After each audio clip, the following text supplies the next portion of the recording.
Assalamualaikum warahmatullahi wabarakatuh. Perkenalkan, nama saya Adriana Saru dengan NPM 2213201068 dari kelas Kesmas B. Di sini saya akan memaparkan program penyuluhan saya tentang sarana pembuangan air limbah atau yang biasa disebut SPAL. Baik, langsung saja. Slide pertama, pendahuluan. Saluran pembuangan air limbah atau SPAL adalah perlengkapan pengolahan air limbah, bisa berupa pipa ataupun selainnya, yang dipergunakan untuk membantu air buangan dari sumbernya sampai ke tempat pengolahan atau ke tempat pembuangan. Fungsi SPAL membantu menjaga kebersihan lingkungan dan mencegah pencemaran air yang dapat menyebabkan berbagai penyakit seperti diare dan demam berdarah. Dengan pengolahan limbah yang baik, masyarakat desa dapat menjaga sumber air bersih, mengurangi genangan, serta menciptakan lingkungan yang sehat dan nyaman untuk kehidupan sehari-hari. Slide selanjutnya, jenis air limbah rumah tangga.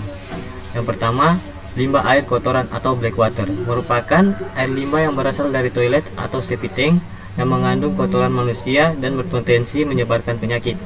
Yang kedua, limbah air bekas atau yang biasa disebut grey water, limbah dari aktivitas sehari-hari seperti air bekas mencuci piring, mandi, dan mencuci pakaian.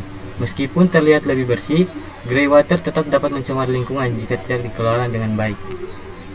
Slide selanjutnya, dampak air limbah yang tidak dikelola dengan baik. Yang pertama, pencemaran sumber air bersih. Air limbah yang meresap ke tanah dapat mencemari sumur dan sumber air yang digunakan masyarakat.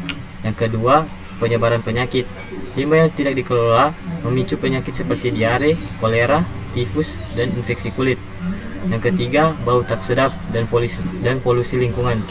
Limbah yang dibiarkan terbuka menimbulkan bau menyengat dan mencemari lingkungan sekitar. Yang keempat, genangan air dan sarang nyamuk.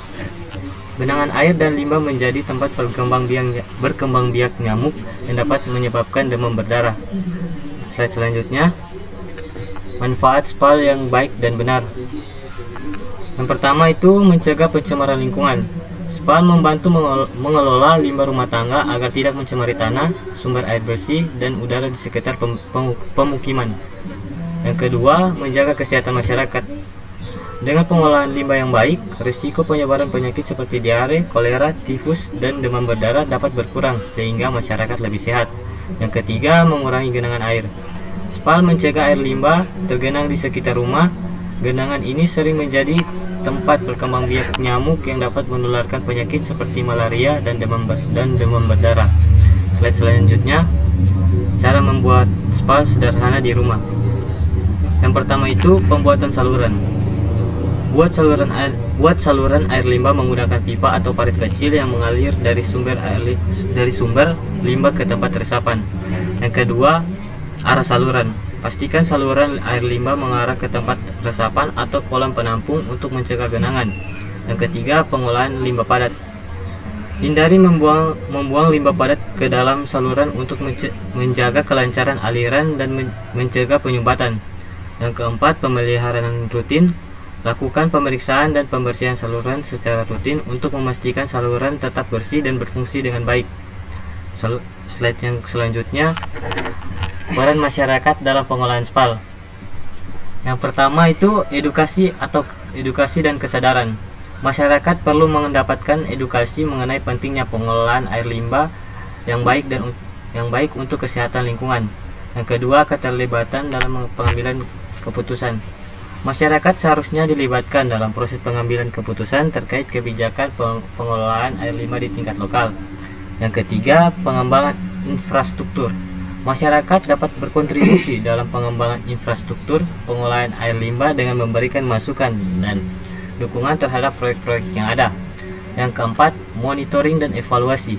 Masyarakat dapat berperan dalam memantau dan mengevaluasi efektivitas program pengolahan air limbah yang dilaksanakan oleh pemerintah. Slide selanjutnya, dampak positif penerapan SPAL di desa. Yang pertama itu ada lingkungan bersih dan sehat. Penerapan SPAL yang baik menjadikan lingkungan yang lebih bersih dan sehat, mengurangi risiko penyebaran penyakit.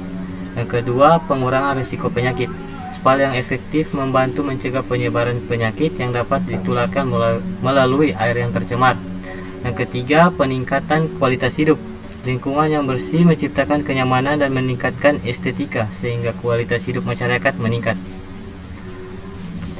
Sekian presentasi dari saya.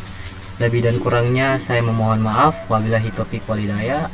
Wassalamualaikum warahmatullahi wabarakatuh.